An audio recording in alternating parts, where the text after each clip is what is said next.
¿Qué tal? ¿Cómo le va? Muy buenas tardes. Hoy es el jueves 24 de marzo.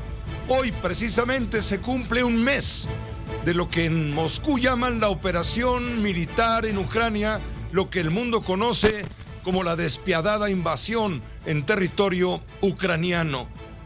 Tenemos la crónica completa de lo que está ocurriendo, todo lo que sucede en torno a la reunión de los líderes de la Organización del Tratado del Atlántico del Norte, allá en Bruselas, Bélgica, donde estuvo presente el presidente de los Estados Unidos, Joe Biden.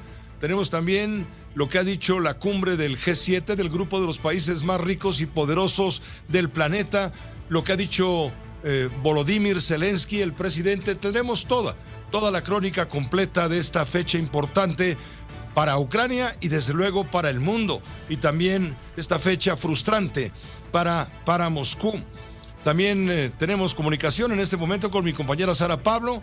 Están a la espera ya en el puerto de Acapulco de la llegada del presidente de la República para inaugurar la 85ª Convención Nacional Bancaria, el encuentro más importante de las instituciones financieras del país. Tenemos el contacto contigo, Sara Pablo. Me informas que no ha comenzado todavía la inauguración presidencial. Adelante. Pepe, ¿cómo estás? Muy buenas tardes. Te saludo desde Acapulco, Guerrero. Ya inició esta ceremonia, pero todavía no hace uso de la palabra el presidente Andrés Manuel López Obrador. Está ya en este momento reunido con los representantes de la banca nacional en este salón, aquí en el Hotel Princess de Acapulco, Guerrero, donde en otras ocasiones se ha celebrado esta edición de la convención bancaria, hoy la número 85. Y bueno, pues en la semana el propio presidente López Obrador adelantaba cuáles serían los temas. Por un lado dijo que el mensaje para los banqueros de México es que hay condiciones inmejorables, dijo él, para la inversión en nuestro país. Este era uno de los puntos que se iba a poner sobre la mesa, que también les iba a señalar que hasta ahora pues las reglas para los bancos no han cambiado, no se ha movido nada que tiene que ver con las comisiones bancarias, pero también pues dijo que se iba a hablar del asunto de Banamex, de la venta de Banamex, y que se iba a poner sobre la mesa cuáles son las condiciones básicas para aquel que quiera comprar Banamex, y decía el presidente que bueno, por supuesto que él preferiría que sea por parte de empresarios mexicanos, pero también otra de las condiciones que decía el presidente de la República, pues era que estuvieran al tanto en el pago de los impuestos. En medio de esto llega hoy el presidente, pero pues también en medio del escándalo que surgió esta mañana, luego de que el presidente de la República adelantara la subida en la tasa de interés, adelantara el anuncio que iba a hacer el Banco de México. Se encuentra aquí dentro también, por supuesto, la gobernadora del Banco de México, Victoria Rodríguez, quien hará uso de la palabra, pero ya sin la presencia del presidente un poco más tarde. Y bueno, pues ese es el tema, digamos, que ha vivido en los pasillos. Vimos al subgobernador Gerardo Esquivel y tratamos de preguntarle pues qué opinaba de este adelanto, digamos, del presidente López Obrador. Dijo que hablaría más tarde. Hasta ahora pues no hay por parte de ellos una postura oficial, y bueno, pues veremos qué pasa ya.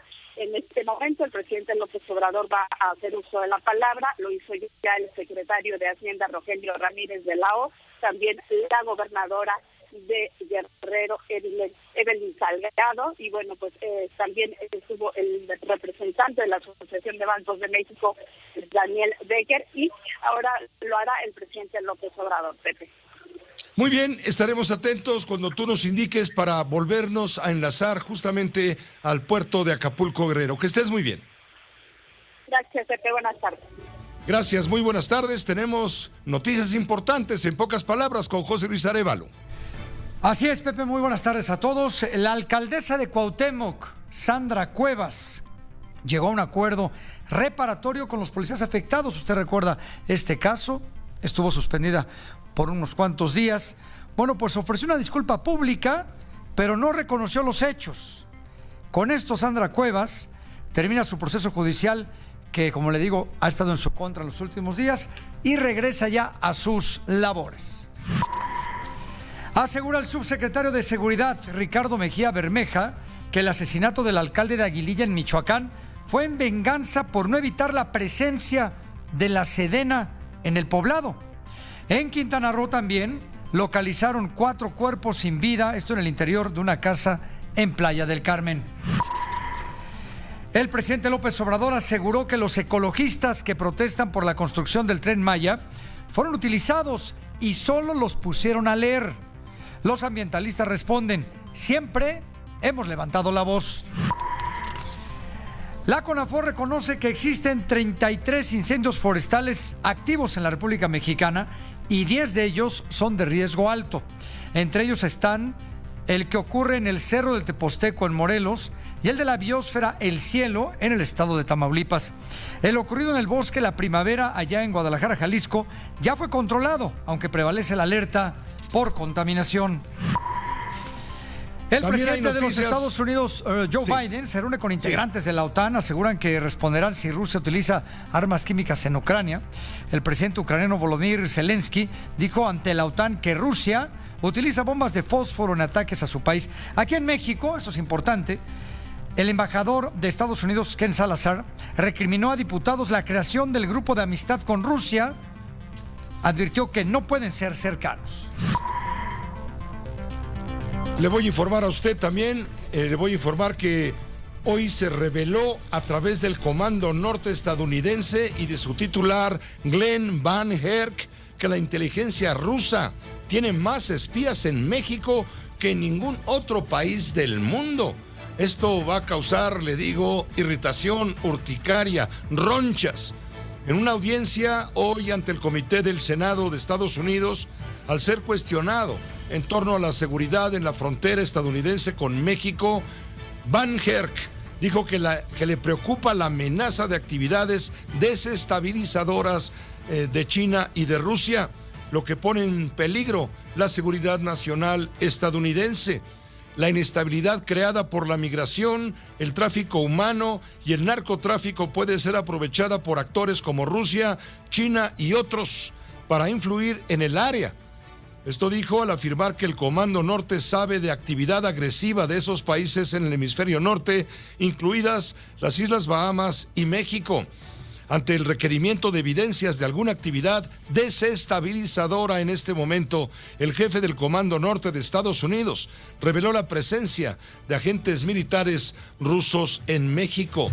Hoy, sobre el tema del Centroamérica y los apoyos, etcétera, le debo comentar que la vicepresidenta de Estados Unidos, Kamala Harris, dijo que la administración del presidente Biden está ansiosa por asociarse a las iniciativas de desarrollo, prosperidad e inclusividad que promueve la Alianza para el Desarrollo en Democracia.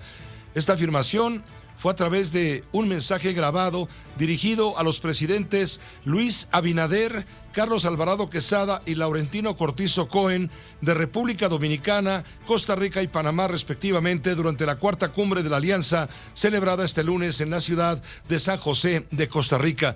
Esto es parte de lo que dijo Kamala Harris hoy en relación con la relación que pretende estrechar Estados Unidos, principalmente con República Dominicana, con Costa Rica y con Panamá. No se menciona para nada la cooperación en este sentido para frenar la migración ilegal con México. Se ha vuelto aún más importante. Este es el trabajo vital de cada generación y sus 3 países están llevando ese trabajo. Hoy, en nuestro hemisferio, les agradezco que juntos, Costa Rica, la República Dominicana y Panamá han trazado una ambiciosa y necesaria agenda. Continuaremos contando con su liderazgo para contrarrestar la corrupción, para promover la igualdad de género, para defender la libertad de expresión, para encontrar soluciones para la migración irregular y para reforzar la inversión del sector privado. No menciona a la vicepresidenta Kamala Harris, no menciona la relación con México en torno a este tema. Se acuerda que el presidente de la República le reclamó a Estados Unidos hace un par de días que no encuentra justificación para entender por qué Estados Unidos apoya a Ucrania y no apoya a México y a Centroamérica para frenar la violencia que implica la migración indocumentada, la violencia desde el punto de vista incluso humanitario. Lo que no dijo el presidente, o no reconoció, o no admitió, por cierto, es que el tema de Ucrania, la guerra, la invasión provocada por Rusia, es una emergencia mundial que puede llevar a un conflicto globalizado, un conflicto incluso de carácter nuclear peligrosísimo.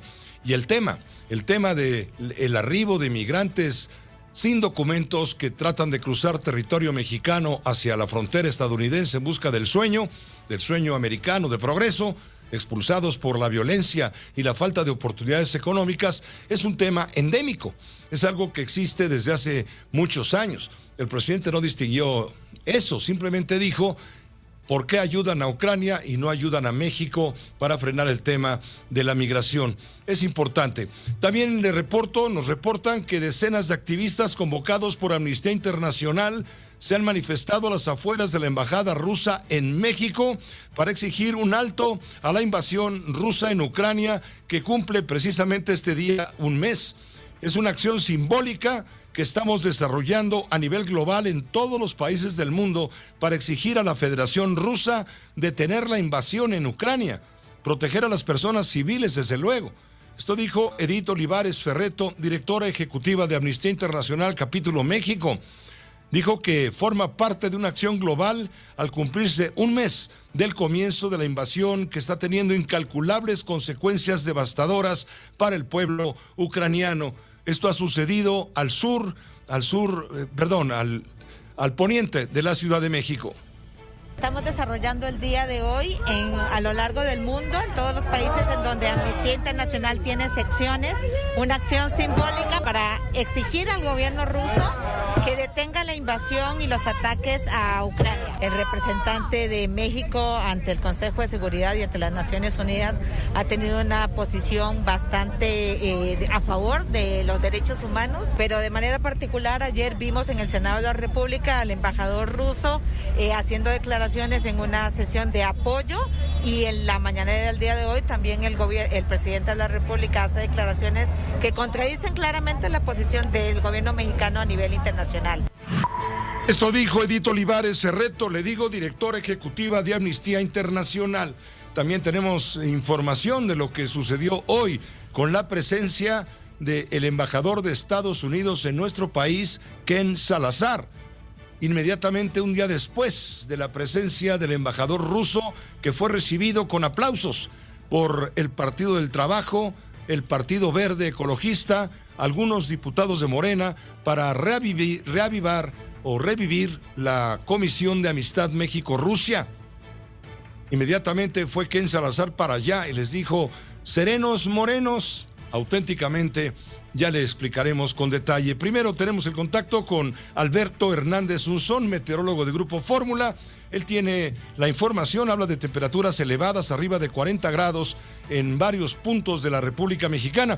Estamos contigo, Alberto, y aprovecho para preguntarte cómo va a estar el clima esta noche para el partido en la eliminatoria de CONCACAF rumbo a Qatar 2022. ¿Cómo va a estar el clima allá en el Estadio Azteca para los 40 y tantos mil aficionados que se darán cita en este partido donde México juega contra dos adversarios? Por un lado, desde luego el equipo de Estados Unidos, que es muy poderoso, le ha ganado a México en los últimos 3 o 4 partidos, nunca le ha ganado a México en el Azteca, tampoco México le ha ganado a Estados Unidos en el Azteca, que se recuerde. Y por otro lado, tiene otro problema, la tribuna, que la gente se porte bien y no empiece a gritar, ya sabe qué. Ya ni le voy a decir, pero vamos primero con el pronóstico del tiempo. Alberto, ¿cómo te va? Muy buenas tardes. ¿Qué tal, Pepe? Muy buenas tardes, gusto en saludarte. Temperaturas muy elevadas por arriba de los 40 grados centígrados en sectores de San Luis Potosí, Veracruz, Morelos, Nayarit, también en Jalisco, Michoacán, Guerrero, Oaxaca, Querétaro y Campeche. Aire seco y muy cálido con vientos fuertes, con el riesgo para la propagación de incendios. Monterrey, Cancún y Ciudad de México 27 grados centígrados, Guadalajara y Acapulco 29, Hermosillo 35 grados, chubascos y lloviznas por el frente número 38 en sectores de la península de Yucatán, Tabasco, Chiapas, Oaxaca, Veracruz, Puebla y el norte de Hidalgo. En Estados Unidos la alerta por tormentas severas desde el centro de la Florida hasta Carolina del Norte y Virginia, la alerta por propagación de incendios en gran parte de Texas. Y para esta noche, Pepe, en el Estadio Azteca 18 grados centígrados en el inicio del primer tiempo, vientos de 10 a 25 kilómetros por hora, una humedad de 35-45% y para el segundo tiempo 16 grados centígrados. Pepe, muy buenas tardes. Muy buena información, gracias sobre todo para los 40,000 que se van a dar cita en el Estadio Azteca, a donde ya se encuentra en sus cercanías José Luis Cuevas, el pintor de la Fórmula Es Deportes, en esta colaboración especial previo a este partido sin duda importante para México. José Luis, qué gusto, ¿cómo te va? Muy buenas tardes. ¿Cómo estás, Pepe? Te saludo con mucho gusto. Así es, ya estamos a las afueras del Estadio Azteca en lo que es el ingreso de la afición a este Coloso de Santa Úrsula, donde esta noche la selección mexicana de fútbol busca acercarse a la Copa del Mundo de Qatar. Recordar que el entorno y todo el protocolo previo a poder ingresar al Coloso de Santa Úrsula, el mismo indica que, como bien nos ayuda con esta toma Uriel Rivas, la afición llega, si ya tiene su código QR, si ya tiene su boleto y su identificación, sin problema alguno puede ingresar. Si no ha registrado el boleto, tiene que ir a esas carpas que podemos observar al fondo, donde ahí con su boleto pueden hacer el registro, les dan un código QR y ese código QR los lleva obviamente ya a poder ingresar a las taquillas del estadio, que hay que decirlo, desde las 5 de la tarde estuvieron abiertas, 5:15 prácticamente fue el ingreso, y bueno, en ese sentido, comentar algunas de las particularidades. Primero que nada, hubo algunas fallas en los lectores con los códigos QR, sobre todo en el celular se detectaba el error, no así en la hoja en físico que entregan aquí en las carpas en el Coloso de Santa Úrsula. Y bueno, la afición con una gran emoción de poder ver a su selección, de verla ante el equipo de los Estados Unidos, que qué mejor que hacerlo con una victoria y acercarse a la Copa del Mundo de Qatar. 21 puntos tienen México y Estados Unidos. Si llegara a ganar el equipo mexicano, se acercaría al Mundial. Necesitaría una combinación de resultados, es decir, que la selección de Panamá en su partido ante Honduras no gane y que del otro lado Costa Rica cuando menos empate con la selección de Canadá para poder avanzar a la Copa del Mundo. Es difícil que se logre esta noche el boleto, pero no imposible. Más aún, el próximo domingo en el Estadio Olímpico Metropolitano en San Pedro Sula se podría confirmar la estadía de México en la Copa del Mundo. Vamos a escuchar a Gerardo Martino porque cumple 50 partidos como técnico de la selección mexicana de fútbol y sabe que esta noche puede ser ese partido que lo coloque en el Mundial, que pueda valer ese prestigio con el que llegó hace tan solo 3 años al tricolor. Respecto al partido con Estados Unidos, yo creo que cuando las finales se pierden, allá quedaron, se perdieron y no hay nada que pueda reponer o subsanar esa situación. Lo que sí entendemos es que mañana la importancia que tiene el partido puede prácticamente valer un mundial. Y probablemente sí. Yo creo que el de Panamá pasado era muy, muy importante, sobre todo porque era el último del combo de 3 partidos. Y teníamos una necesidad imperiosa de ganarlo. Me parece que ha sido el partido más importante de nuestra gestión, y creo que si bien tiene un componente similar, también hay una salvedad, que es que todavía restan 2 partidos detrás del mismo, ¿no? Pero sí creo que tanto aquel como son partidos que por lo menos nosotros lo tratamos con los jugadores como partidos que pueden valer un mundial. Pues ahí parte de lo que ha comentado Gerardo Martino. Del otro lado, el equipo norteamericano ya arribando al Coloso de Santa Úrsula, listo para lo que va a ser el duelo. Algunas ausencias, lo platicábamos el día de ayer. También una mezcla generacional importante, muchos jóvenes que juegan en el fútbol de Europa, y uno de ellos es Christian Pulisic. Hace unos meses, autonombrado el hombre en el espejo. Memo Ochoa señalaba que Estados Unidos veía a México como un auténtico espejo, que ellos se querían reflejar ahí. Pulisic, cuando enfrentó a México allá en Cincinnati, le marcó gol y le mostró la camiseta The Man on the Mirror a Guillermo Ochoa. Querrá hacerlo en el Estadio Azteca, querrá hacerlo por primera vez en una eliminatoria, y aquí escuchamos al mediocampista ofensivo del Chelsea. Of course, it would mean everything. We know it's not going to be easy. Significaría todo para nosotros. Sabemos que no será fácil. In the last couple. Sabemos que hemos sido mejor que ellos en los últimos juegos, pero eso no quiere decir nada. Necesitamos otro gran rendimiento y hacer lo que venimos haciendo en los juegos anteriores contra ellos.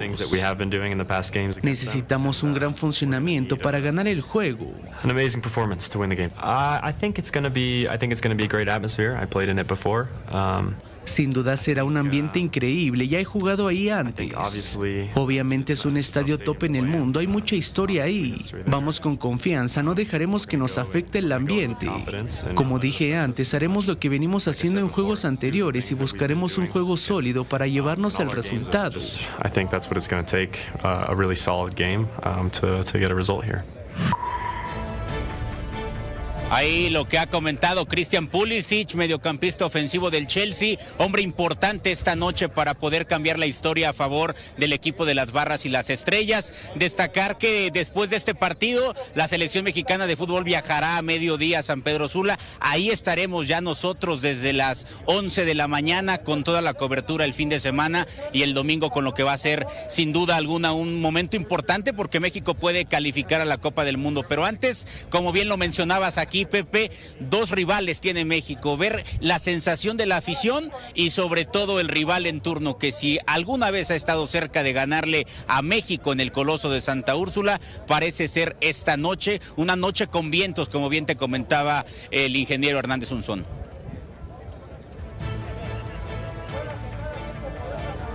Pues sí, me queda claro que está muy pendiente el asunto. Ahora, si México va perdiendo, no te extrañe que empiece por ahí el grito maldito y eso puede traer graves consecuencias. Eso ya lo hemos comentado hasta el cansancio. Quisiera pedirte, ya que estás ahí en el ambiente futbolero, un muy breve comentario sobre la noticia triste para Italia, que fue echado del Mundial precisamente por Macedonia del Norte. ¿Cómo la ves? ¿Cómo no, Pepe? Sin duda una noticia que sorprendió a todo mundo. Cuando se trata de fútbol, se trata en muchos sentidos de calcular y se pensaba que Italia iba a ganar la Macedonia del Norte, que Portugal iba a ganar la Turquía y que se iban a ver las caras por un boleto al Mundial. Pues bueno, Macedonia del Norte gana el día de hoy en Palermo, Italia, con un gol al 92, deja fuera al campeón de Europa y no solo ello, Pepe, hay que recordar que el último Mundial al que fue Italia fue en 2014, no le fue nada bien en la fase grupal, después quedó eliminado para la Copa del Mundo de 2018, ahora para Qatar 2022 y tendrá que esperar hasta el 2026 para aspirar a estar en una Copa del Mundo. Sin duda, el gran fracaso europeo y sin duda uno de los equipos que se van a extrañar en Qatar 2022. Pues triste noticia para la afición italiana, ya no es novedad, toda vez que fue eliminado Italia del pasado mundial, lo sabemos todos muy bien. Sin embargo, siempre es un equipo pues muy atractivo verlo desplegarse en la cancha, pero ahora pues va peor que México, pues. Va peor que México y ahí hay bastante dinero también de por medio. ¿Qué le vamos a hacer? Pues que estés bien y gracias por el contacto en este momento con toda la información previa. Cualquier novedad, no dejes de hablarnos, por favor. Desde luego, Pepe, estaremos pendientes desde esta noche y la cobertura desde luego desde mañana ya en Honduras hasta el lunes y después regresar para el miércoles, cerrar todo el calendario frente a El Salvador. Saludos, Pepe, buenas tardes. Buenas tardes, ya sacaste boleto, pero boleto para estar con nosotros desde luego. José Luis Cuevas, que te vaya muy bien. Gracias también a Uriel Rivas por su trabajo en la cámara y gracias a usted por estar atento a esta información. Oiga, una noticia que verdaderamente da hasta coraje comentarla. Nuestro patinador se quedó sin patines. Resulta que Donovan, esta estrella a la que conocimos ampliamente en los Olímpicos de Invierno de Beijing, pues tenía que concursar, tenía que estar presente en un campeonato allá en Francia y pues resulta que no le llegaron los patines. Y le prestaron otros, pero no es lo mismo. Y resulta que no llegaron los patines, pues porque hubo un error burocrático y la compañía que tenía que haberle mandado los patines a tiempo para poder participar en este evento deportivo, pues simple y sencillamente no cumplió, y este mexicano, el patinador Donovan Carrillo, pues se quedó sin participar y se quedó sin patines. Esto lo justificó María José Alcalá, la presidenta del Comité Olímpico Mexicano. Reconoció que fue un error de la institución subir a sus redes sociales, porque lo habían dicho antes, un mensaje con información no confirmada donde decían: enhorabuena Donovan, vas a salir muy bien, te va a llegar todo a tiempo, ya todo está arreglado. Pues no estaba nada arreglado, todo estaba desarreglado. Así lo dijo esta mañana María José Alcalá. Yo platiqué con el entrenador de Donovan para comentarle, preguntarle cuál era el problema, y él me comentó que desafortunadamente la empresa de paquetería junto con la línea aérea no tuvieron un problema, no se comunicaron bien, es un error ajeno a Donovan y que no le permitió poder tener los patines con los que él acostumbra a dar sus actuaciones. Desafortunadamente los patines que le dan en el mundial nuevos, con navajas nuevas, él no se siente confiado, no se siente listo para competir y tiene que tomar la decisión de bajarse de la competencia. Desafortunadamente esto le pega mucho a Donovan en el sentido emocional, pues porque todos, imagínate que cuando tú tienes los 2 eventos más importantes del año, en uno por cuestiones ajenas no puedes competir. Pero también yo quiero ser muy clara, nosotros como Comité Olímpico, la beca que tenemos para Donovan de Solidaridad Olímpica no le afectará nada el no haber competido. Es el único competidor que tenemos en patinaje artístico de invierno y sería injusto nosotros decir que se las quitamos por esta situación que es ajena tanto a Donovan como a su entrenador. Ellos tienen asegurados sus apoyos hasta Milán por parte del Comité Olímpico Mexicano, ¿no? Esto fue lo que dijo María José Alcalá esta mañana con el periodista Ciro Gómez Leiva, explicando por qué Donovan Carrillo no participó en el Campeonato Mundial de Patinaje Artístico de Montpellier, allá en Francia. Se perdió una competencia, pues imagínense el nivel, Campeonato Mundial de Patinaje Artístico. Ni modo, otra frustración más por una verdadera estupidez de carácter sobre todo burocrático. Le están echando la culpa a la empresa de mensajería, de paquetería, pero la verdad es que habrá que ir a fondo, sobre todo lo va a hacer Donovan Carrillo. Mala tarde para Donovan Carrillo. El presidente ya está hablando en Acapulco, inaugurando la 85ª Convención Nacional Bancaria. Escuchemos una parte antes de ir a corte. Un verdadero Estado de Derecho. Deseo que los acuerdos que se tomen en esta convención bancaria sean en beneficio, como se ha hecho patente, de los trabajadores, mujeres y hombres, del sistema financiero, de las empresas y de la nación. Muchas gracias. Es lo que ha dicho el presidente de la República. Tendremos un compendio, un resumen de lo más importante. Estaremos en contacto con Jenny Valencia, también con Sara Pablo, con Mari Carmen Cortés desde el puerto de Acapulco, después de una pausa muy breve. Y pronto lo vamos a hacer en gasolinas. No hemos previamente pronunciado por el presidente de la República con motivo de la inauguración de la 85ª Convención Nacional Bancaria. Ni la electricidad. La economía se está recuperando y el año pasado crecimos 5%, casi lo mismo que el presidente está hablando habló más bien de la estabilidad económica y social. Habló de 21 millones de trabajadores registrados en el Instituto Mexicano del Seguro Social. Habló de aumentos del poder adquisitivo, el aumento en remesas, y que siguen creciendo. Dice, eso no es mérito. El peso no se ha depreciado. Se disculpó el presidente por haber hecho público el aumento de las tasas de interés, del cual se enteró ayer. Él refrenda el respeto a la autonomía del Banco de México. Fue muy criticado hoy por eso, por haberle arrebatado la exclusiva al Banco de México.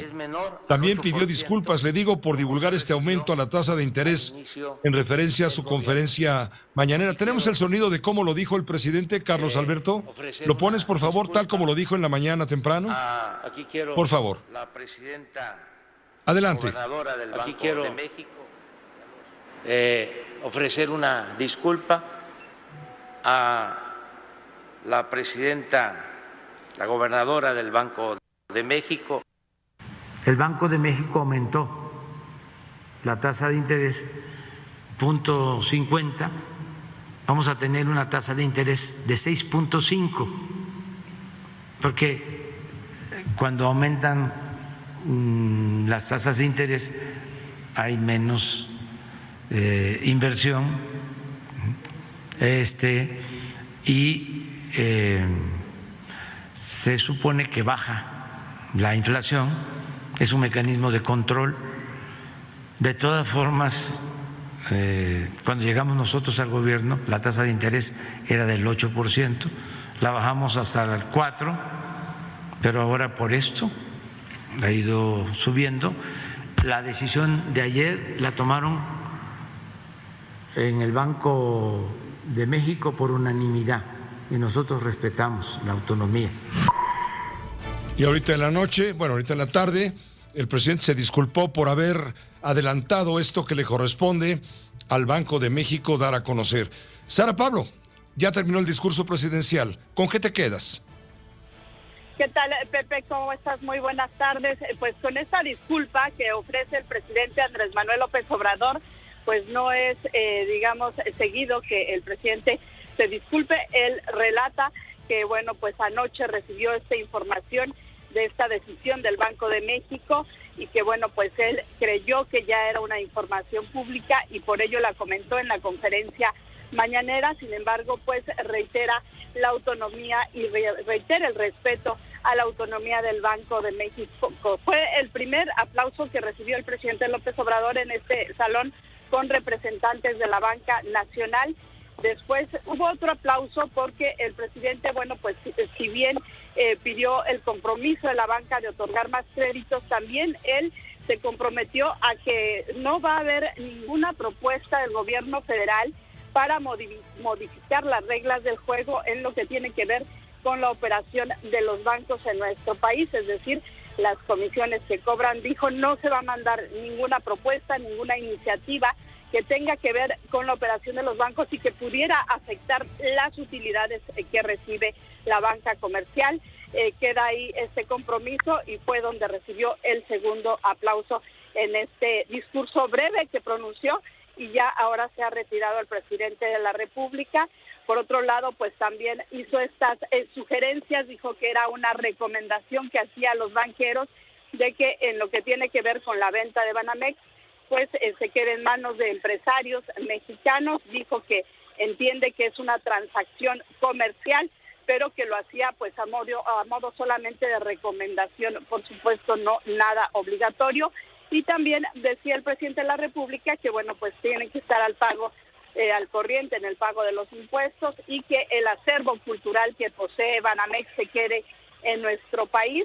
Además, dijo el presidente de la República que, bueno, pues exista este compromiso por parte de los interesados y que se pague el impuesto correspondiente. Ya concluyó esta participación del presidente López Obrador. Él se retira para que el día de mañana en Cuernavaca, Morelos, ya se reúna con el Gabinete de Seguridad y después ofrezca allá en Cuernavaca la conferencia mañanera de todos los días. Pepe.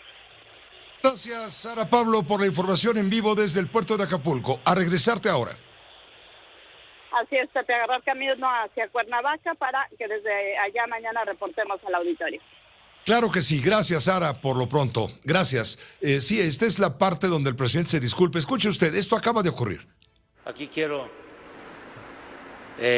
ofrecer una disculpa a la presidenta, la gobernadora del Banco de México y a los vicegobernadores, porque recibí la información anoche de que habían tomado la decisión de incrementar la tasa al 6.5%. Pensé que ya se había hecho público y hoy en la mañana hablé del tema, pero quiero decirles que reafirmo mi compromiso de respetar la autonomía del Banco de México.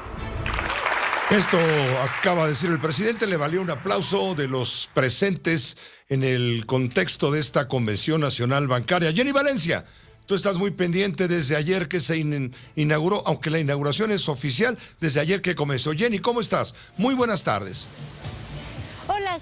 Muy buenas tardes, Pepe, te comento que así es, y también en el marco de esta 85 Convención Bancaria, sin duda salió a relucir este tema del día de la mañana, cuando el presidente Andrés Manuel López Obrador anticipó la decisión de política monetaria de la Junta de Gobierno del Banco de México de elevar la tasa de referencia a 50 puntos base de 6 a 6.5%, y sobre este tema el presidente de la Asociación de Bancos de México, Daniel Becker, manifestó y aseguró que esta situación de ninguna manera genera riesgos en la autonomía del Banco Central. Vamos a verlo.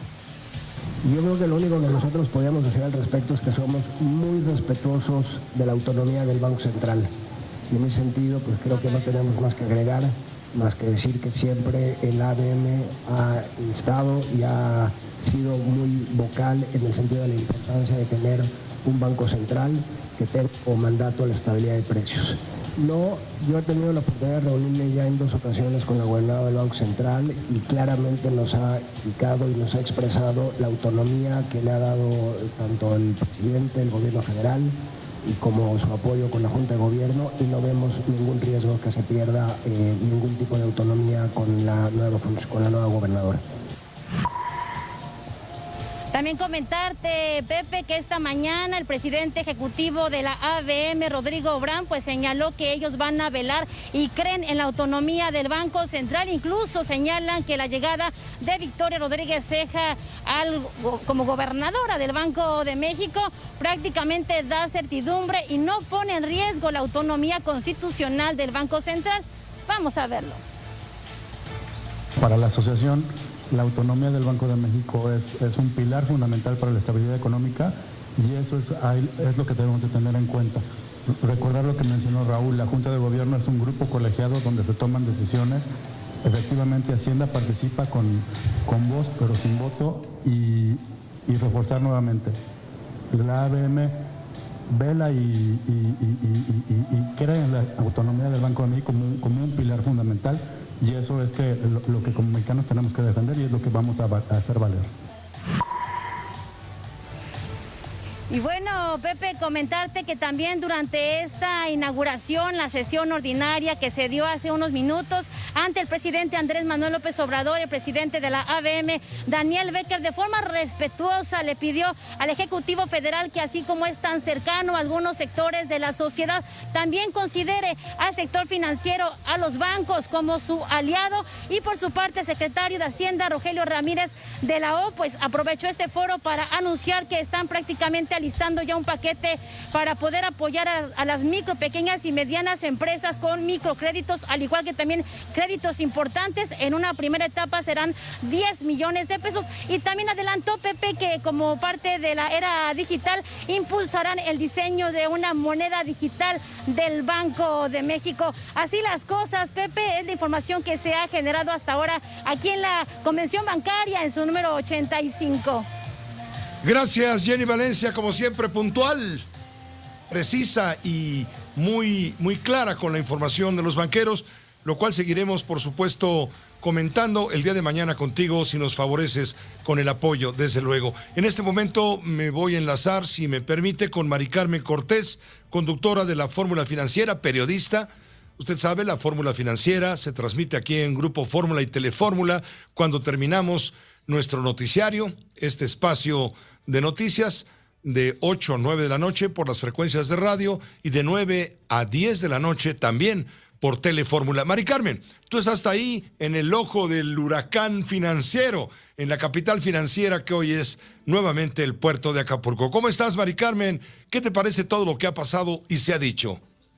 Pues mira, interesante, Pepe. Yo te diría, y muy buenas tardes, y buenas tardes a todos, que hay como dos convenciones, la oficial y la paralela. En la paralela, el tema ayer, desde luego, era la compra o la venta de Banamex, y hoy, pues esto que se le chispoteó por lo visto el presidente López Obrador sobre el anuncio de adelantar el alza en las tasas de interés, que esto derivó de que efectivamente el Banco de México adelantó su junta de gobierno ayer, tendría que haber sido hoy, pero el anuncio lo hizo oficialmente hasta la 1 de la tarde el Banco de México. Entonces sí es muy grave que el presidente de la República adelante el alza en las tasas de interés, es una información confidencial. Hay quien dice que, bueno, una violación a la autonomía del Banco de México. Por eso fue importante, Pepe, que ahorita en la Comisión Bancaria el secretario de Hacienda no mencionó el tema. Daniel Becker, el presidente de los banqueros, tampoco mencionó el tema, pero el presidente López Obrador sí, y públicamente ofreció una disculpa. Esto no es usual, Pepe. Estamos hablando del presidente de la República y de López Obrador, y le pido una disculpa a la Junta de Gobierno, a Victoria Rodríguez, que ahorita está participando en la ceremonia inaugural, por haberse adelantado, que sí es algo muy, muy, muy grave. Qué bueno que lo hace, qué bueno que pide respeto, que compromete a respetar la autonomía del Banco de México, que esto era fundamental que lo hiciera. Qué bueno que así lo hizo. Y además también les dice a los banqueros una reunión en la que no hubo regaños porque no prestan. Sale este paquete de créditos que es por 10 mil millones de pesos, no por 10 millones, sino por 10 mil para las pymes. Y salta también a decirles a los banqueros que no va a haber durante su sexenio ninguna reforma legal que atente contra las utilidades legítimas de los bancos.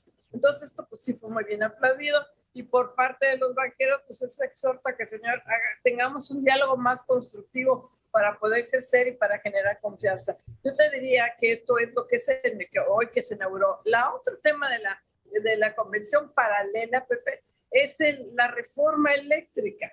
Esta iniciativa de esta ponencia de la ministra Loretta Ortiz, que pretende declarar constitucional la reforma eléctrica de marzo del año pasado, con lo cual la iniciativa de reforma eléctrica constitucional que está ahorita en la Cámara de Diputados ya no tendría efecto. Tiene muy preocupado al sector privado este tema, muy preocupado, porque implicaría pues nuevamente favorecer el monopolio de la CFE en detrimento de las energías renovables. Un tema que también se ha tocado mucho aquí, el de la sostenibilidad.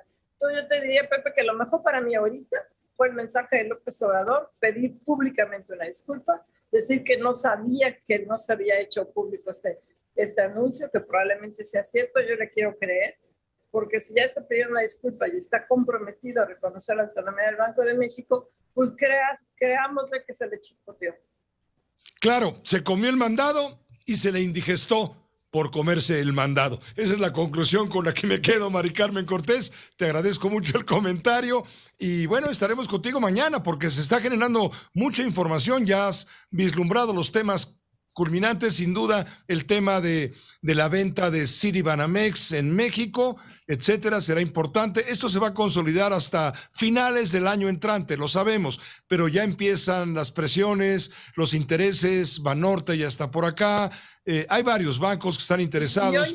Sí. Ahorita en la inauguración, López Obrador también reitera que quiere que el banco se quede en manos mexicanas, pero hace algo. Dice adicionalmente que el acervo cultural de Citibanamex se pasa en manos del Estado, o sea, una especie de expropiación.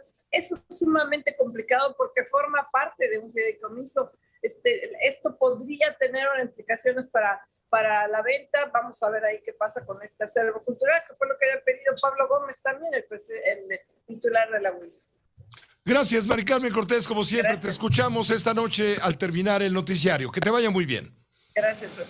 Mari Carmen Cortés, comentarista, periodista, conductora de la Fórmula Financiera. Vámonos a una pausa muy breve. Regresamos con el parte de guerra y todo lo que está pasando este día donde se concentra el tema Ucrania en torno a la reunión de los líderes de la Organización del Tratado del Atlántico Norte, la presencia del mandatario estadounidense Joe Biden en Bruselas. Mañana va a estar en Polonia, por cierto, y todo lo que hay alrededor, lo que le pidió Zelensky a la OTAN y lo que sigue mandando Rusia como mensaje y como batalla, como guerra en su acoso a la población civil en varios puntos clave de Ucrania, donde después de un mes Rusia no ha podido terminar su operación militar, como le llama Moscú. Una pausa. Cárdenas informa. Guerra en Ucrania. Esta mañana hubo bombas rusas de fósforo. Cualquier uso de armas químicas cambiará por completo la naturaleza del conflicto. Hay miles de muertos en ambos bandos y muchos de ellos son civiles ucranianos. El vuelo fue fletado por el millonario suizo Guido Fleury. Cese inmediato de las hostilidades por parte de Rusia contra Ucrania. El Reino Unido también ha anunciado nuevas sanciones contra Moscú. José Cárdenas informa. Guerra en Ucrania. Ha transcurrido un mes, exactamente un mes, desde que las fuerzas de Rusia entraron al territorio de Ucrania e invadieron. Esto con las consecuencias de crisis humanitaria que ha generado por los desplazados, más de 3,5 millones, ciudadanos civiles, claro, por los muertos, por los militares, en fin, por los ataques. Lo que se creía que era una guerra rápida se convirtió en lo que pues parece, después de un mes, una operación fallida para Rusia, para Moscú. ¿Por qué? Porque las tropas han demorado exactamente un mes en tomar control de las principales ciudades y enclaves ucranianos. Hablamos de Kiev, la capital, el puerto de Mariupol, en el Mar Negro, en el Mar de Azov, y Yarkov. Esto es lo que se plantea un mes después de iniciada la invasión. Las sirenas y las columnas de humo ocupan el horizonte de Kiev.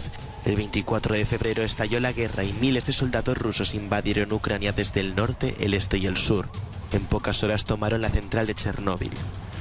El presidente Zelensky estableció la ley marcial y movilizó a todos los hombres mayores de 18 años. En los días siguientes, Occidente anunció una cascada de sanciones sin precedentes contra Rusia. Por su parte, Putin puso sus fuerzas de disuasión nuclear en alerta máxima. Las fuerzas rusas enfrentan una dura resistencia. Zelensky se niega a ser evacuado. Este aumenta sus mensajes patrióticos a través de las redes sociales y sus peticiones de ayuda a la comunidad internacional. El 2 de marzo las tropas rusas avanzaron por el este y el sur y tomaron el control de Jersón, la primera gran ciudad que cayó en sus manos. La población mostró su rechazo a los ocupantes. 2 días después, tras intensos combates, las tropas rusas tomaron por la fuerza la central nuclear de Zaporilla, la más grande de Europa. Tras 10 días de conflicto, más de 1 millón de personas, en gran parte mujeres y niños, huyeron del país, la mayoría hacia Polonia. Moscú emprende un bombardeo masivo en Mariupol, en el Mar de Azov, sin tener en cuenta las víctimas civiles. El 9 de marzo, las fuerzas rusas bombardearon un hospital de maternidad y de niños. Una semana después, las bombas destruyeron un teatro convertido en refugio con cientos de civiles dentro. La mayoría de los intentos de abrir corredores humanitarios fracasaron en Mariupol, que comenzó a enterrar a las víctimas en fosas comunes. Convertido en un paria en la escena internacional, Vladimir Putin celebró frente a las masas en Moscú el 8º aniversario de la anexión de Crimea. Ha pasado un mes y la guerra continúa. Hay miles de muertos en ambos bandos y muchos de ellos son civiles ucranianos. El número de refugiados se acerca a los 4 millones. Más de 10 millones de personas han abandonado sus hogares y el diálogo de sordos continúa a la hora de detener los combates. A un mes de iniciada la invasión rusa en territorio ucraniano, este es un gran resumen, por supuesto, de lo que ha venido sucediendo como notas relevantes. Por cierto, este jueves Ucrania aseguró que uno de sus ataques contra instalaciones del puerto de Berdyansk, ocupado por Rusia en el Mar de Azov, destruyó un buque de guerra ruso.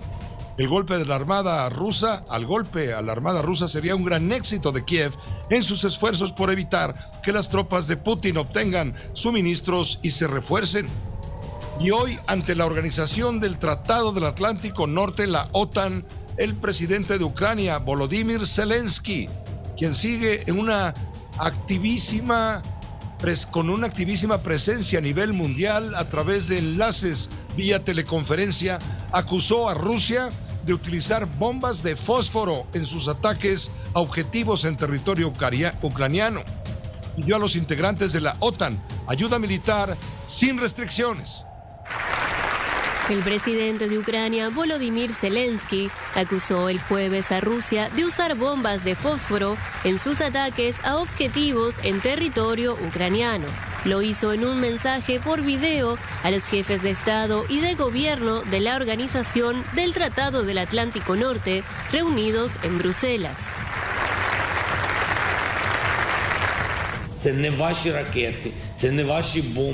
No son sus misiles, no son sus bombas las que están destruyendo nuestras ciudades. Esta mañana hubo bombas de fósforo, bombas rusas de fósforo. Otra vez murieron adultos y otra vez murieron niños. Simplemente quiero que sepan, la alianza todavía puede evitar muertes de ucranianos por ataques rusos, por la ocupación rusa, dándonos todas las armas que necesitamos. Zelensky indicó que Ucrania combate al ejército ruso en condiciones desiguales y pidió a los miembros de la OTAN ayuda militar sin restricciones para que su país pueda enfrentarlo. El jueves se cumple un mes del inicio de las hostilidades en Ucrania. Entre tanto, la Organización del Tratado del Atlántico del Norte confirmó que van a equipar a Ucrania para que este país esté preparado ante un posible ataque químico por parte de Rusia. La Alianza Atlántica ha acordado desplegar 4 nuevos batallones en el flanco este de Europa y también enviar material a Ucrania para defenderse ante un posible ataque químico o biológico de Rusia. Cualquier uso de armas químicas cambiará por completo la naturaleza del conflicto. Será una violación flagrante del derecho internacional y tendrá amplias consecuencias y, por supuesto, será extremadamente peligroso. Afectará a la gente de Ucrania. Pero también existe el riesgo de que tenga un efecto directo sobre las personas que viven en los países de la OTAN.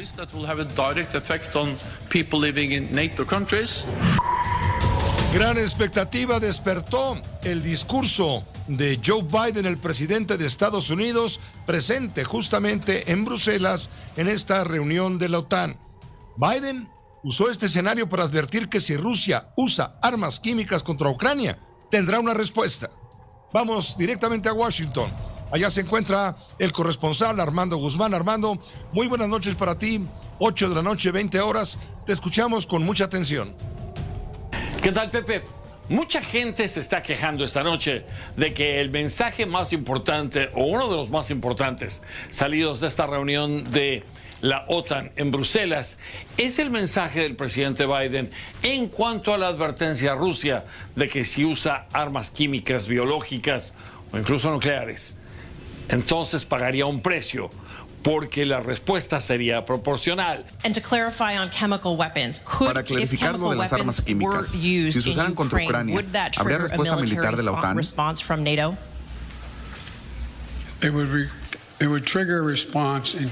Habría una respuesta.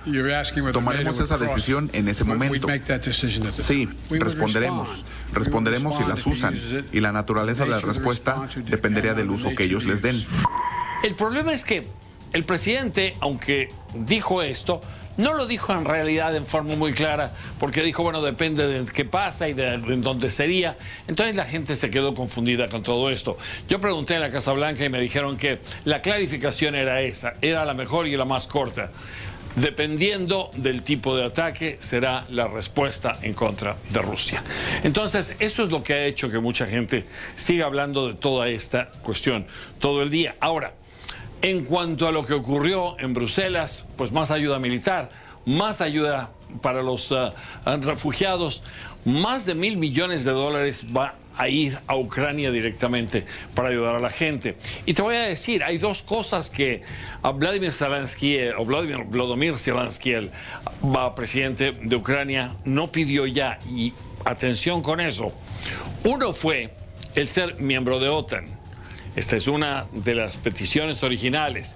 Y dos, que la OTAN cierre con una zona de exclusión aérea los cielos de Ucrania. No lo volvió a hacer. Y esto es importante, Pepe, porque podría estar abriendo la puerta a Zelensky para que hubiera negociaciones con los rusos, aunque los rusos han estado utilizando esta reunión y toda la semana también para decir y acusar a Occidente de que durante 20 años no les han hecho caso y que cada vez que han advertido que unir a uno de sus vecinos más cercanos a la organización o al Tratado del Atlántico Norte, lo único que haría sería provocar una respuesta como la que hemos visto de parte de Rusia.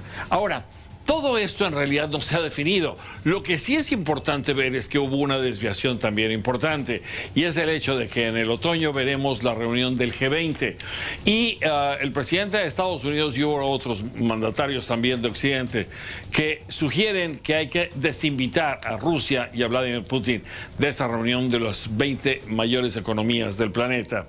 Pero ni China, ni Arabia Saudita, ni la India quieren participar en esto y quieren desinvitar a Rusia, se niegan a hacerlo.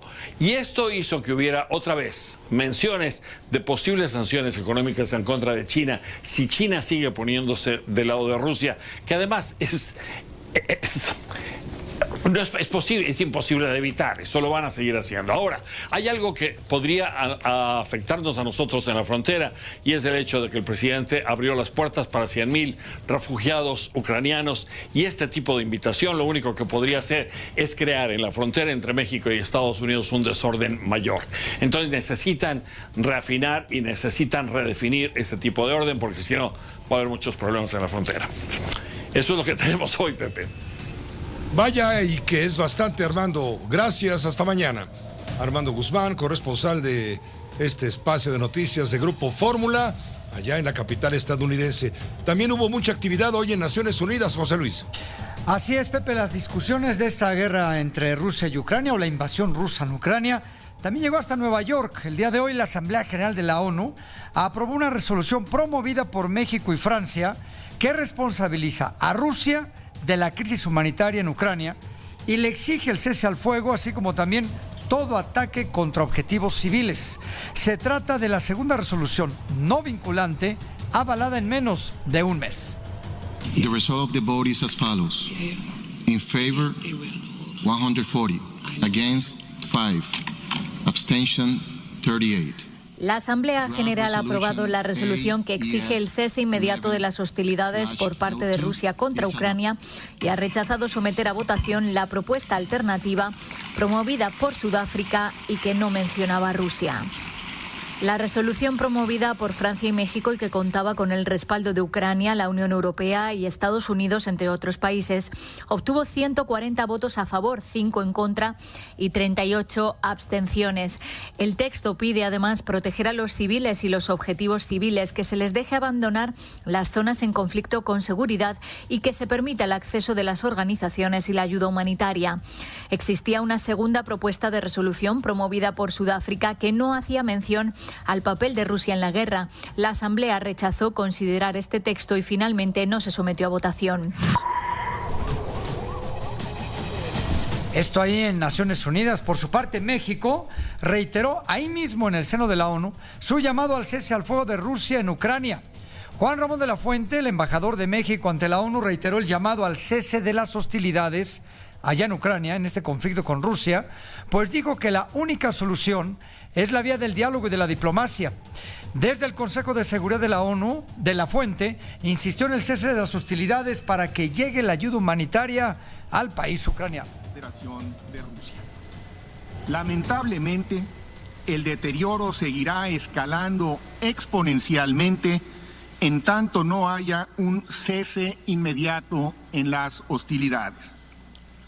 Esa debe ser una prioridad ineludible de cualquier resolución humanitaria, el cese de las hostilidades. Y sin embargo, no todos los Estados miembros de la ONU parecen estar de acuerdo con ello. En este contexto, el Grupo de los 7, el G7, formado por Alemania, Canadá, Estados Unidos, Francia, Italia, Japón y el Reino Unido, se comprometió este grupo a trabajar para recortar la capacidad de Rusia de financiar esta guerra. Los aliados occidentales añaden más presión sobre Rusia. Coincidiendo con las cumbres del G7 y de la Unión Europea en Bruselas, Estados Unidos ha anunciado una nueva batería de sanciones contra Moscú, adoptadas en coordinación con sus aliados. Esas medidas implican en particular la congelación de los activos en Estados Unidos de 328 diputados de la Duma rusa, así como de instituciones y 48 grandes empresas del sector de la defensa, entre ellas Tactical Missiles Corporation, un conglomerado de defensa ruso propiedad del Estado, cuyo armamento está siendo utilizado en Ucrania. El Reino Unido también ha anunciado nuevas sanciones contra Moscú para cortar industrias vitales que alimentan la maquinaria bélica de Putin, según dice el Ministerio de Defensa en un tuit. Las nuevas sanciones se dirigen a bancos, élites empresariales y compañías de defensa, como Kronstadt, el principal fabricante de drones rusos, o el grupo Wagner, la organización de mercenarios. El G7 y la UE buscan impedir que el Banco Central ruso utilice sus reservas, incluidas las de oro, para financiar la guerra. Ahora déjeme platicar la historia de un señor que se llama Guido Fluri. Él es un famoso empresario suizo, millonario. Pasó su infancia en un hogar de acogida con familias adoptivas y con sus abuelos. A raíz del año 2010, este hombre que ve usted en su pantalla, las personas que nos ven por Telefórmula, puso en marcha un proyecto para revalorizar los hogares infantiles suizos. Bueno, pues resulta que este millonario, este empresario suizo de nombre Guido Fluri, acaba de lanzar una iniciativa, una labor social en Cracovia. Usted recuerda Cracovia, la ciudad donde nació Juan Pablo II, Karol Wojtyła, allá en Polonia, donde un grupo de 90 refugiados ucranianos, mujeres y niños principalmente, lograron tomar un avión fletado por este señor con rumbo a Suiza. Este avión con 90 refugiados ucranianos se prepara para despegar de Cracovia con destino a Suiza. El vuelo fue fletado por el millonario suizo Guido Fluri, quien fue personalmente con su familia para recoger a los pasajeros. Es importante por aquellos a los que las cosas no les van tan bien como a nosotros, que sintamos una responsabilidad, una obligación hacia ellos, que logremos ponernos en su lugar.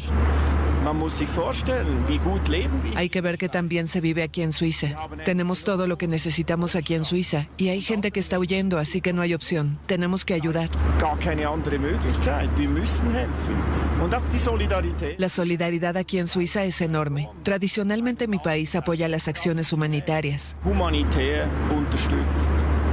Fluri se inspira en su propia y difícil infancia, la cual pasó en parte en un hogar para niños. Este es el segundo vuelo que el millonario organiza desde que Rusia invadió Ucrania. En su mayoría viajan mujeres y niños. Hasta aquí lo más importante de este parte de guerra por la invasión rusa en territorio ucraniano, justo hoy, a un mes de iniciada esta operación militar desde Moscú y en contra de Kiev, el gobierno de Kiev. Una pausa breve, volvemos.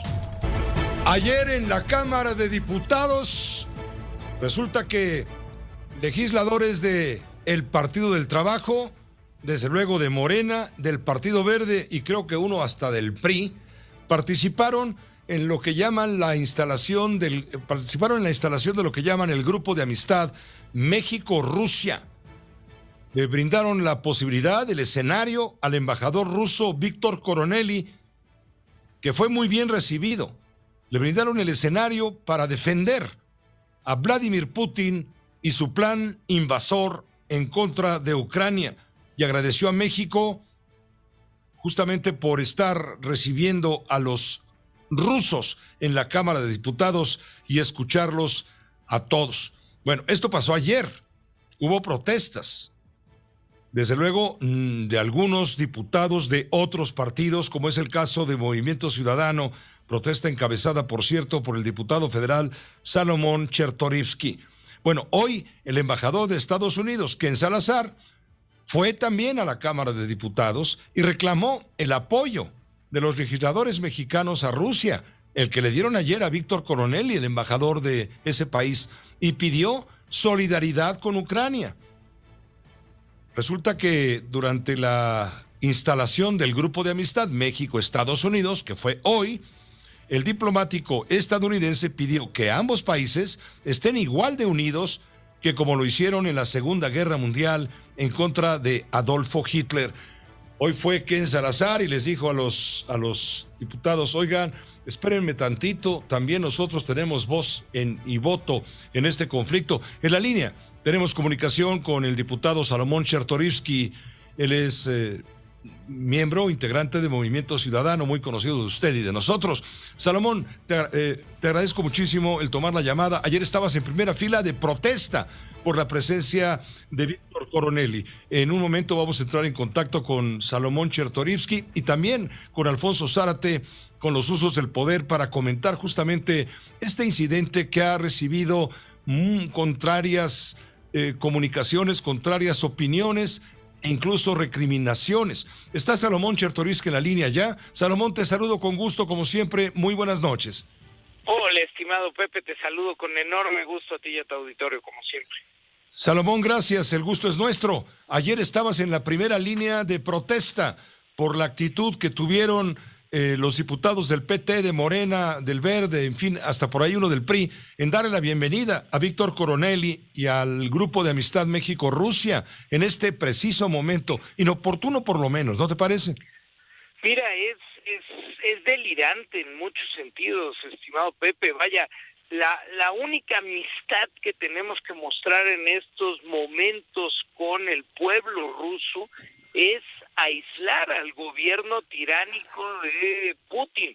Y como país, vaya, creo que hay dos temas, uno ético, y creo que ese tiene que ser clarísimo, y es, no debe de haber duda que hay un violentador y un violentado, que hay un agresor y un agredido. Vaya, hay una invasión que se está viviendo en el mundo moderno, que no hay materia en la legislación internacional que pueda dar cabida a esa intervención de un gobierno que es una potencia nuclear a un país soberano. Eso en la parte ética, Pepe, pero además en la parte pragmática, pues hoy lo decía de alguna manera el embajador Ken Salazar, vaya, nuestro socio comercial es Estados Unidos, más del 30% de nuestra economía está implicada con ellos, 26 millones de mexicoamericanos viven en territorio estadounidense, nuestro segundo socio comercial es Europa, y mientras está reunida la OTAN y el G7 para seguir implementando los mecanismos para combatir a Rusia, México y el legislativo o algunos legisladores pues generan un grupo de amistad para darle espacio al gobernador de la Federación Rusa, que insisto, está invadiendo un país soberano. Es verdaderamente delirante, Pepe. Delirante e indignante en cierto sentido, porque por otro lado, México ante la Organización de las Naciones Unidas ha mostrado una posición firme. Ya viste la iniciativa para apoyar justamente una resolución de la Organización de las Naciones Unidas para evitar que continúe en peligro la vida de decenas de miles, de cientos de miles de civiles que son rehenes inocentes, por supuesto, de esta agresión rusa. Por un lado, México en Naciones Unidas dice una cosa y aquí los diputados afines a Morena dicen otra distinta. Estamos en una especie de esquizofrenia diplomática. Es como tú lo dices, es eso, es un doble discurso completamente, porque México ha estado muy bien, ha estado en el trance correcto en Naciones Unidas. Nuestra representación en Naciones Unidas ha dado los discursos correctos y ha dado los votos en el sentido correcto. Sin embargo, en nuestro país, empezando por el presidente de la República, ha sido dubitativo. Ha manifestado que México no tendrá sanciones económicas para Rusia, y bueno, lo que ayer legisladores de sobre todo el Partido del Trabajo hacen en la Cámara de Diputados es verdaderamente, ya no digo delirante, es ridículo, es verdaderamente un ridículo internacional manifestar el grupo de amistad con Rusia en el momento que el planeta está viviendo, Pepe. Pues te agradezco, Salomón, este comentario, bien vale la pena escucharlo con toda claridad, Porque también vale la pena preguntar, bueno, ¿y qué tiene que venir el embajador estadounidense Ken Salazar a advertirnos a los mexicanos que México y Rusia no pueden ser cercanos? Entiendo las razones, pero tampoco tiene por qué venir a decirnos lo que tenemos que hacer, ¿no te parece?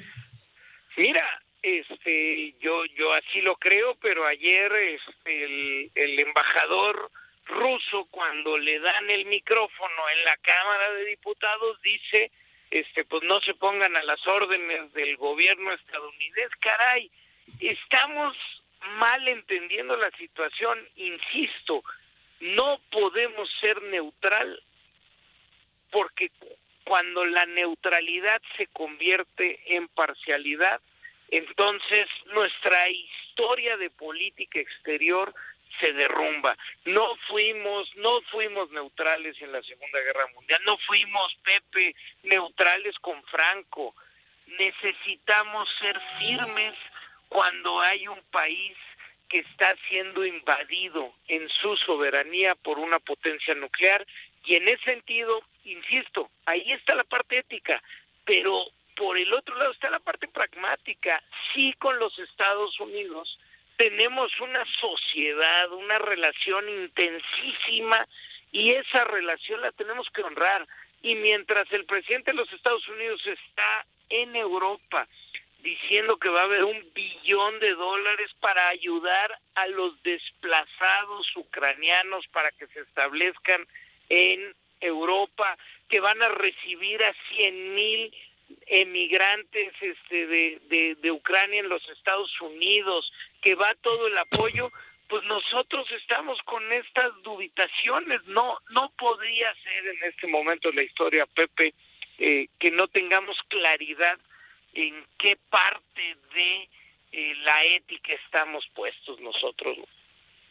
Pues gracias, Salomón, gracias, diputado, por permitirnos esta entrevista breve. El agradecido soy yo, Pepe, que estés muy bien. Saludos al auditorio. Igualmente para ti, gracias, Salomón Chertorivsky Woldenberg. Él es diputado federal de Movimiento Ciudadano, por cierto, es de ascendencia ucraniana.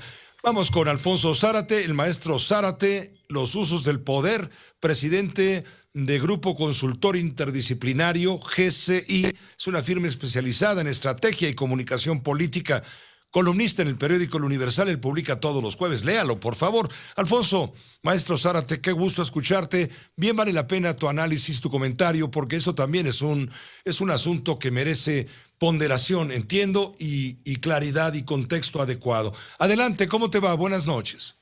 ¿Qué tal, Pepe? Buenas noches. Bueno, yo quisiera empezar por ubicar lo siguiente.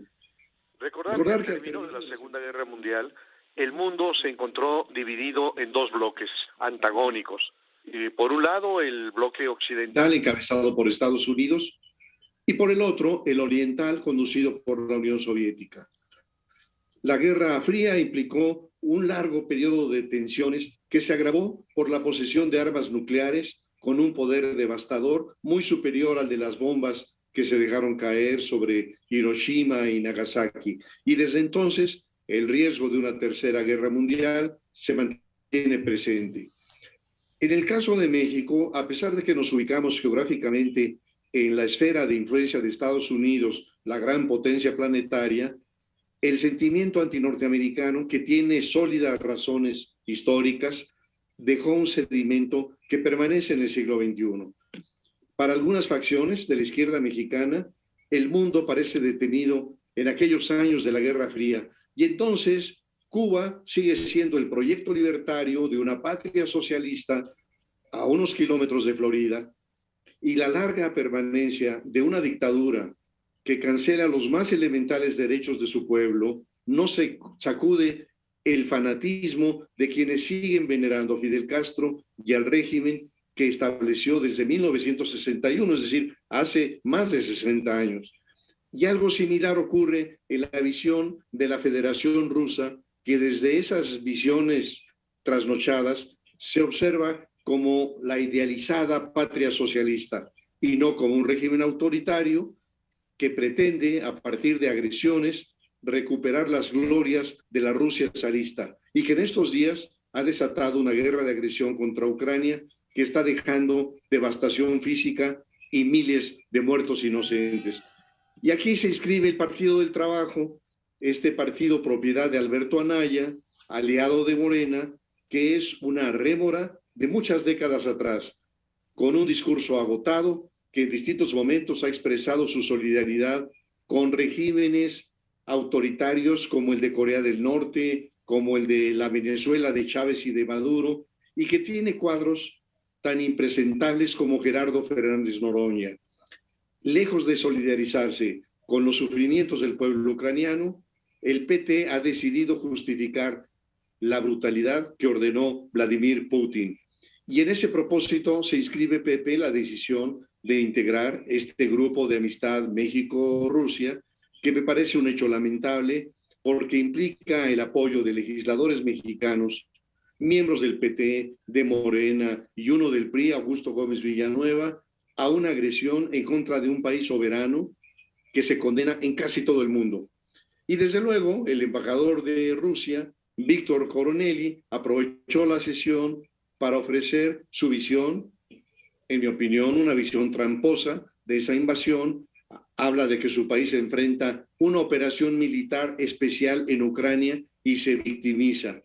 Vaya manera de disfrazar lo que no es sino una agresión ruin de una potencia militar a un país soberano.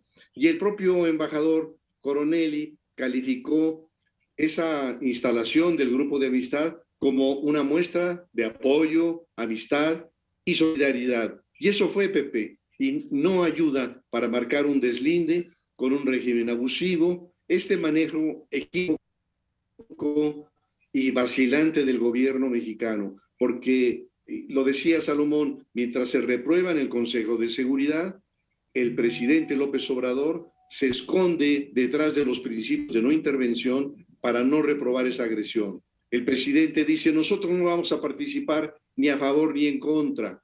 Es una postura de neutralidad la nuestra, que tiene que ver con la política exterior de México. Y en efecto, esa neutralidad frente a un acto de agresión tan grande me parece que es inadmisible. Rusia, concluyo, Pepe, es una nación que le ha dado a la humanidad enormes contribuciones en la literatura, la música, la pintura, la cultura. Pero el gobierno del antiguo espía de la KGB representa, en mi opinión, los antivalores, y la instalación de este grupo de amistad es un episodio vergonzoso y repudiable. Muchas gracias, Alfonso Zárate. Gracias por tu comentario, por los usos del poder. Un abrazo, Pepe. Muy fuerte para ti. Hasta pronto. Vamos a una pausa breve. Volvemos enseguida. Juan Antonio Jiménez, tenemos contacto contigo para explicarle a la audiencia finalmente en qué acaba el episodio de Sandra Cuevas, la alcaldesa en Cuauhtémoc, suspendida, toda vez que fue acusada de robo, abuso de autoridad y discriminación, pero ya ofreció una disculpa pública a quienes la denunciaron, 3 policías de nombre Eduardo, Faustino y Marco, y finalmente regresará mañana a sus funciones. Se acabó este zipizape. Te escuchamos con atención, Juan Antonio.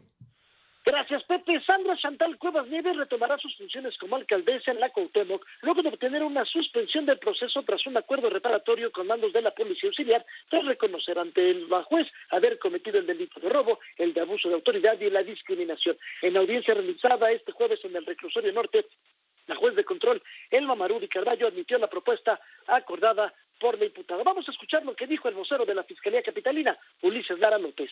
Se autorizó un acuerdo reparatorio en el proceso que se sigue en contra de la alcaldesa en Cuauhtémoc. Lo anterior, en estricto apego a lo establecido en el Código Nacional de Procedimientos Penales y a los principios de justicia restaurativa. A solicitud de la defensa de la imputada, se celebró audiencia en el Reclusorio Preventivo Varonil Norte, durante la cual la servidora pública reconoció que los hechos ocurrieron tal y como el Ministerio Público lo acreditó, por lo que la imputada deberá pagar el costo de un radio de transmisión y de un teléfono celular. En lo que se refiere al delito de abuso de autoridad, se autorizó la suspensión condicional del proceso, lo que implica que la alcaldesa en Cuauhtémoc deberá, este mismo día, antes de las 3 de la tarde, ofrecer a los mandos de la Policía Auxiliar de la Secretaría de Seguridad Ciudadana una disculpa de conocimiento público por su conducta, así como por los actos que agraviaron sus derechos y su investidura. Asimismo, deberá someterse durante 6 meses a tratamiento psicológico y tendrá que abstenerse de molestar a las víctimas. Las terapias estarán orientadas al manejo de la ira y las emociones. Y a la salida del reclusorio norte, la alcaldesa de Cuauhtémoc ofreció estas disculpas, aunque hay que destacar que no reconoció los hechos. Vamos a escuchar. Por instrucciones del juez, es la única vez que puedo hablar y durante 6 meses yo no puedo hablar de los hechos.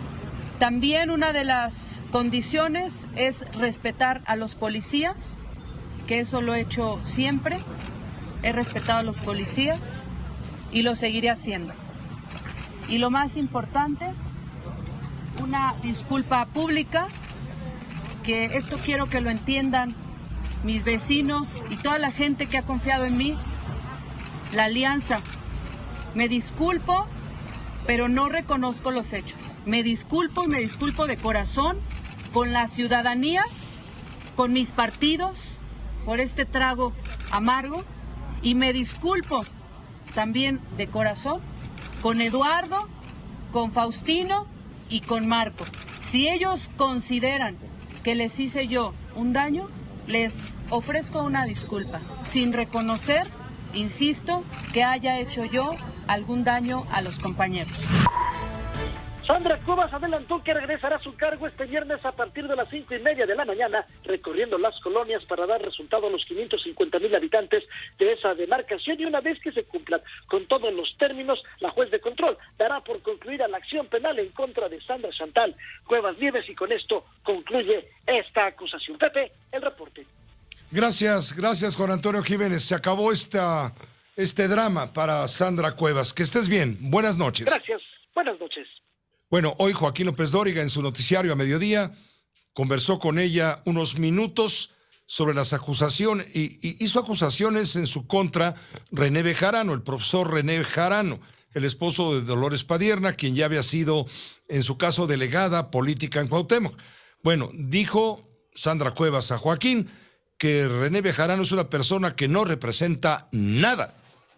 Para mí, esa gente no representa nada, y lo digo con mucho respeto. A mí me pueden acusar de muchas cosas, pero al día de hoy no se me ha podido comprobar. Yo soy una persona, una mujer de trabajo, una mujer honesta, una mujer que lo único que hace es trabajar, con un carácter fuerte, sí, pero tampoco ando por la vida haciendo lo que no debo. Entonces, no puedo opinar más de los Bejarano, solamente decirles que pues deben esperar hasta el 2024 para poder aspirar a la alcaldía nuevamente, y que ahorita deben respetar, si en verdad quieren a este país, si en verdad quieren a la Ciudad de México, deben respetar el voto que dio cada uno de los 120,000 habitantes de la alcaldía Cuauhtémoc. Eso es lo único que les puedo decir. Esto dijo Sandra a Joaquín López Dóriga, quien le preguntó sobre el ataque que hizo René Bejarano en contra de Ricardo Monreal, el líder de la Junta de Coordinación Política en el Senado, por haberla defendido. Cuevas considera una ruptura en Morena y a Monreal como un gran político. Me parece incorrecto, demuestran lo roto que está Morena, demuestra la falta de respeto ante un hombre que a mí me parece un gran político, me parece un hombre que sabe sumar voluntades, que no divide como lo hemos estado viendo con el partido actual, y que no le queda hablar, no le queda expresarse mal de un gran político y que es un símbolo en nuestro país. El doctor Ricardo Monreal merece todo mi respeto, merece todo mi reconocimiento, y a quien sí valoro como un gran político. Esto le dijo Sandra Cuevas a Joaquín López Dóriga en entrevista. Después ya no quiso hablar con nadie más. Una pausa breve, volvemos. La Comisión Nacional Forestal, la CONAFOR y la Coordinación Nacional de Protección Civil reconocen que en este momento hay 33 incendios forestales. En el momento, con el corte del día de ayer, tenemos 33 incendios forestales activos, 1.513 personas combatiendo estos incendios de diferentes instancias, y asimismo se tiene un aproximado de 4.278 hectáreas afectadas. Resaltando que son 10 helicópteros los que están siendo utilizados para atender a aquellos incendios forestales que tienen un mayor riesgo. Esto informó por la mañana en Palacio Laura Velázquez Alzúa, la titular de la Comisión Nacional de Protección Civil. José Luis Arévalo tiene detalles de algunos incendios, por supuesto, que llaman más la atención. Teposteco, Bosque de la Primavera, el incendio allá en la biosfera del cielo en Tamaulipas. José Luis. Así es, Pepe, el más cercano a esta Ciudad de México es justamente el del Teposteco. Los bomberos continúan luchando contra el incendio en el cerro de este lugar, el Teposteco, allá en Tepoztlán, Morelos. Al menos 95 hectáreas ya han sido afectadas. Según el reporte preliminar de la Coordinación Nacional de Protección Civil, se mostró que al menos estas hectáreas de superficie fueron las afectadas en un incendio que inició el 22 de marzo. Este martes, cabe señalar que aproximadamente a las 4 de la tarde comenzó el incendio forestal a 1 kilómetro de Tierra Blanca en el paraje conocido como Los Corredores. La Secretaría de la Defensa, la Guardia Nacional, también la Comisión Nacional Forestal acudieron 12 horas después al rescate de la zona. Esto, como les comentamos, es allá en Morelos, en el Teposteco. Jalisco, el Bosque de la Primavera, que cada año es muy habitual estos incendios. Bueno, pues también se presentó uno que ya fue controlado en el Bosque de la Primavera, aunque sigue la alerta atmosférica por los daños al medio ambiente, por la contaminación que las llamas están ocasionando.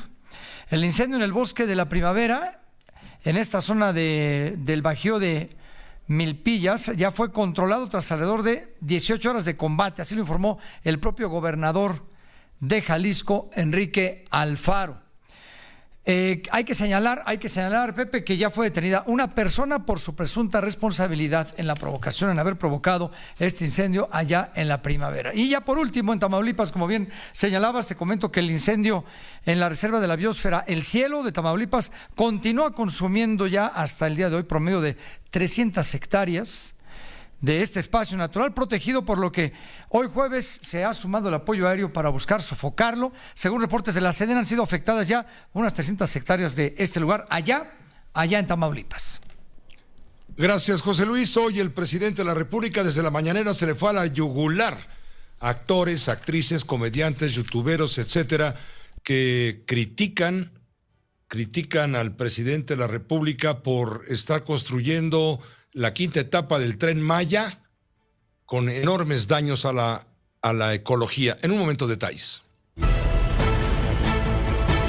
Esta mañanera el presidente de la República se le fue a la yugular a los famosos que se atrevieron a cuestionar la construcción de la quinta etapa del Tren Maya, este megaproyecto para el sureste nacional.